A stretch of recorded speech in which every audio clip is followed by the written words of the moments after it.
ሚፍታህና ናዲ ዛሬ ቀለበት አደረጉ። የእናንተ ቀለበት ለኛ ምንም አይደለም፣ ቀለበት ባዶ ነገር። ስለዚህ በትክክለኛ አላህ በሚፈቅደው በሐላል መንገድ ኒካ አስራችሁ አሳዩን፣ እኛንም ከወንጀል አጽዱን። አረ ፈኪ ደግሞ ዛሬ መታደች በአዲስ ነገር። ፈኪ የኛ ዳይመንድ ከአህሙ ውጭ ወደ ውጭ በሚለው ነገር እስማማለሁ። ሁሌ እኔ ከአህሙ ጋር ስትመጭ እንጂ ደስ የሚለኝ ከሌሎች ጋር ስትመጭ እኔ ብዙ አይደለውም። እናንተስ? እና እንዲሁም ሚፍታህና ናዲ በሐላሉ መንገድ አላህ በፈቀደው መንገድ ቀለበት ሳይሆን በትክክለኛ መንገድ ብትመጡ ደስ ይለናል። በመጀመሪያ አሰላሙ አለይኩም ወራህመቱላሂ ወበረካቱ። ውድና የተከበራችሁ ወደ ቻናሌ ቤተሰቦች እንዴት ናችሁ? ደህና ናችሁ ወይ? ከኔ ጋር አልሐምዱሊላ። እንዲሁም ውድ ኢትዮጵያውያኖች በያላችሁበት ሰላማችሁ ይብዛ። ሀገራችንን አላህ ሰላም ያደርግልን። ሁላችንም በዱዓ በጸሎት በርታ። ውድ ቤተሰቦቼ ለዚህ ቤት ደግሞ አዲስ የሆናችሁ ሰብስክራይብ ማድረጋችሁን እንዳትረሱ። እንደውም ነባር ቤተሰቦቼ ከጎን የሆናችሁ ስለምታበረታቱኝ እጅግ ከልብ አመሰግናለሁ። ዛሬም ነገም ብርታታችሁ አይለይ ነው የምለው። እንግዲህ እንደተለመደው ዛሬ የመጣሁበት ቪዲዮ ምን መሰላችሁ ቤተሰብ? እንደምናያቸው ሰሞኑን ሶሻል ሚዲያ በቃ አይደለም ራሳቸው እንትን ብለው እኛንም ወደ ወንጀል የራሳችን አንሶ ወደ እነሱ የእነሱን ወንጀል እያጠብን ነው ያለ ነው። የውስጣቸውን አንድ አላህ ነው የሚያውቀው፣ እኛ አናቅም። አንድ እነሱና አላህ ብቻ ነው። ስለዚህ እኛ ደግሞ በቃ በአንድ ሲሆኑ ሚፍታህን እንደምናውቀው ሊያወናጅለን የቻለው መሰላችሁ በፊት ሚፍታህ እንደምናውቀው ከማንም ጋር ሲነካካም ሆነ ሲጨፋበት አናውቅም። አሁን ላይ ግን አኬድ ኒካ አድርጎ ነው እንጂ እንደዚህ አይሆንም ምናምን ብለናል። ሱብሃን አላህ ጊዜያችን ግን ምን አይነት ነው? ወዴት እየሄድን ነው? እኔ በፍጹም በቃ ያላመንኩት ነገር ነው የሆነብኝ። ያለ አይደለም ሚፍታህ እንደዚህ ከሆነ መስተሄል ብዬ ነበር በራሴ፣ ግን አይደለም። ዛሬም ያው ፌክ ቀለበት ይዘው መጡ። የኛ ፌክ ቀለበት ብርቅ ነው እንደ ያጀማ? እስኪ ንገሩኝ። ስንቶቻችሁ ነው ቻሌንጅ ያኔ እንደውም ከአሁን በኋላ ኒካ ስራችሁ እውነቱን ካልተናገራችሁ አንከታተልም። ግማሹ ኒካ ስራል፣ ግማሹ በቃ እየተወዛገበ ነው ሚዲያው ያለው። ስለዚህ ለምንድን ነው በትር ያኔ እውነቱን የማይናገሩት? ሁሌ እንደዚህ በኒካና በቀለበት ደግሞ ይቀድዳሉ። አረ ወዴት እየሄድን ነው? ስለዚህ ሚፍታህና ናዱ ወደ ገደለው ብትገቡ ደስ ይለናል። እኛንም እስኪ አታወዛግቡን እንዴ! አወዛገባችሁን እኮ እስከ መቼ ድረስ ነው እንደዚህ የምኮኑት? የራሳችን ወንጀል አንሱ የእናንተንም። እና ተመልካቾችም እንደዚሁ ምን ተናዳችሁ መሰላችሁ? ሁሌ የማየው ኮሜንት ነው፣ ሁሌ የሚጻፍ ኮሜንት ነው። እና እኔ እንትን አልከታተልም፣ እኔ እንደዚህ ነኝ፣ ዛሬ በሐላል ነገር ካልመጡ አናይም፣ እንደዚህ ብቻ ብዙ ነገር ተብሏል። እና ስለዚህ እስኪ ለኦዲየንስ ሞራል ይኖራቸው ትክክለኛው ነገር ብትነግሩን ደስ ይላል። ግን ደግሞ ዛሬ ቀለበት አሰርን አዲስ ነገር። እኛ ቀለበት ሳይሆን ትክክለኛው ነገር ነው ማወቅ የምንፈልገው። ስለዚህ ምን ችግር አለው? እውነትም ከሆነ እውነት ነው፣ ውሸትም ከሆነ ውሸት ነው። ስለዚህ እኛንም ከዚህ ሁሉ ከምንቀባጥረው አውጡን።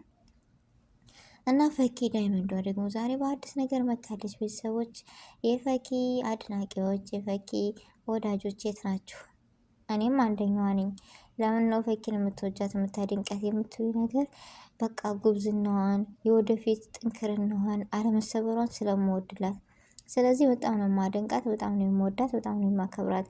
ግን አንድ ነገር ቅር ያለ ነገር አለ። ትናንት ወደ ዛሬም ሊደገም ነው ወይ ነው ነገሩ። ምን መሰላችሁ? እኔ ከአህሙ ውጭ ወደ ውጭ ብያለሁ እንደነገርኩት። እናንተም አኬድ አብዛኞቻችሁ ከአህሙ ጋር ስትመጣ ነው የምትወዱት። እና አህሙ ጋር ተምጣልን ዝም ብላ ያንም ጋር አትሄድብን የምትሉ እስኪ ሁላችሁም በኮሜንት እኔ ከአህሙ ጋር ነው የምፈልገው ብላችሁ ድምጻችን ይሰማ። ቤተሰብ ይህን ቪዲዮ ሸር እያደረጋችሁ ለፈኪ ያደርሱልኝ። ሸር የምታደርጉት እነማን ናችሁ? እሷም ወይም አሁን እንዲደርሳቸው ፈልጋለሁ እንዲሰማ። ለመሰላችሁ ከአህሙ ውጭ አትምጭ ማንም ጋር ነው የምለው እኔ። እንዴ አህሙ ጋር ሲሆን ነው በቃ ሁሉ ነገሯ የምታምረኝ። ሁሉ ነገር መሀባ ራሱ አለባቸው። መሻአላ እኮ ነው እውነት። እሱ ጋር ስመጣና ሌሎቹ ጋር ስመጣ እስኪ እንደኔ በጉጉት እንደው ሀቂቃውን ተናገሩና ማን ነው ደስ የሚለው? ስለዚህ ፈኪዬ የምንወድሽ የምናከብርሽ ከአህሙ ጋር ነኝ። አይ ስራ እኮ ነው ተስራበት ምናምን ልትሉ ትችላላችሁ። ይሄ ጠባና ቃለሁ ስራዋ ነው ተስራበት። ግን ደግሞ ይበልጥ ያኔ ደስ የሚለን ኦዲየንስም ሆነኛ ከአህሙ ጋር ስትመጣ ስለሆነ ነው። እኛም ብዙ ጉጉት አለን፣ ለዛ ነው ቤተሰቦች። ስለዚህ ይቅርታ ላለው ለዚሁ አጋጣሚ ያው የሰው ልጆች ነንና ሀይረ ነገር ነው የተመኘ ነው። ሀይረ ነገር መመኘት ደግሞ መጓጓት ጥሩ ነገር ነው። እና አህሙና ፈኪ ትናንት ራሱ በምርቃሩ የለችም ነበረ። ግን ለምን እኔ ደስ ብሎ ነበር ከጎኑ ብኮ ምናምን ነገር ደስ የሚል ስሜት ነበረው።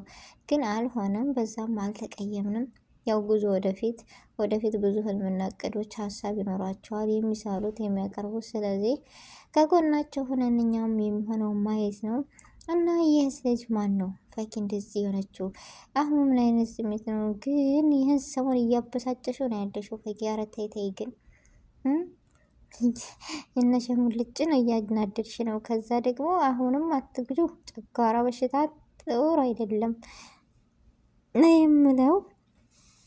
እና ሚፍታህና ናዲ እስኪ ዛሬ ደግሞ በአዲስ ቪዲዮ እንጠብቃቸዋል። ቀለበት አሰርነኝ እንደዛ ካደረጋ በኋላ ወይኔ ሴት ልጅ ግን እኔ ብሆን ዙሪያ ላይም ለምን አንዳንድ ጊዜ ሴት ልጆች በጣም የዋህና ጅሎችም ሞኞችም ነን። ለምን መሰላችሁ? እኔ ናዲ እንደዛ ጫካ ወስዷት ሰውን አምኜ ዩቲዩብ ላይ ተዋወቀችውና እሺ የትም ቦታ ልውሰድሽ ቢለኝ እሺ ማለት አለብኝ? ኧረ ተው ሴቶች፣ ልብ ግዙ፣ ልብ እንግዛ። ሀቂቃ እኔ ባለፈው ካየው ቪዲዮ ወዲህ በጣም ነው ያዘንኩት፣ በጣም ነው ያሳዘነች። ነው መሰላችሁ? ሴት ልጅ በትንሽ ነገር ነው በቃ የሚከፋት፣ የምትናደድ፣ የምታለቅሰው። ደግሞ ይች ልጅ የልብ ድካም አለባት። አሁን እንደዛ ስኮን ጸጥ ብትል የማን ያለህ ነው የሚባለው። ግን በነገ ጧት እኔ ተነስታ ያኔ ብዙዎቻችሁ ተጨንቃችሁ ነበር። የሰው ልጆች ነንና እናስባለን። ያንን ቪዲዮ አይተን ከኔ ራሱ ለቅቄዋለሁ ግማሽ ፓርት ላይ ያኔ ከሱ ቻናል ቢጠፋም ከኔ ግን ለቅቄዋለሁ። ትንሽ የማስታወሻ ይኖር ብዬ በጣም ነው የምታሳዝነው። ወላሂ ነው የምላችሁ። የሆነ ስትንዘፈዘፍ ምናምን ነገር ልብ ድካም አለባት። ጸጥ ብትል እንግዲህ አስባችሁታል። ሱብሃንአላህ ባልታሰበ ነገር ገና የዩቲዩብ ፕራንክ እንሰራለን ብሎ እንደዚህ ማድረግ በጣም ከባድ ነው። ግን አልሐምዱሊላ ምንም አልሆነችም። በነገ ጧቱ ፈገግ ብላ መታለች። ያው ትናንት በጉራጌ ባህል፣ ዛሬ ደግሞ በቀለበት መጥተዋል። እንደው የሚገርም ነው። ዙሮ ምንም ሌላ አልልም። ወደ ሀላሉ ብትገቡ ውሸትም ከሆነ ብትራራቁ ደስ ይለናል። እኛንም ግራ አጋባችሁን የስራችሁን ከምር። እኔ ሚፍታ እንደዚህ ከሆነ በቃ ወይ ዱኒያ ነው ያልኩት። ማመን ያቃተን ሁሉም፣ እኔ ብቻ ሳይሆን ሁሉም ኦዲየንስ ግራ ያጋባው በፊት ያለው ጸባይ እና አሁን ያለው ጸባይ። ያው ወደ ማንነትህ ይመልሰህ ነው የምለው እኔ። ለሁላችንም ሂዳያ ይስጠን እላለሁ። ምክንያቱም እኛም አንደኞቹ ነን። የእናንተን ቪዲዮ እናሸርታለን፣ ሰብስክራይብ አድርገናል፣ እንከታተላለን። ብቻ ከባድ ነው። እናንተ ደግሞ እንደዚህ ስትሆኑ አብሶ ሚፍታህና አህሙ እንደዚህ ሲሆኑ እኔ በመጨረሻ ነው እንትን ያለኝ። ብቻ የዛሬው ቪዲዮ ይሄን ይመስል ነበር። ውድ ቤተሰቦቼ አሰላሙ አሌይኩም ወራህመቱላሂ ወበረካቱሁ።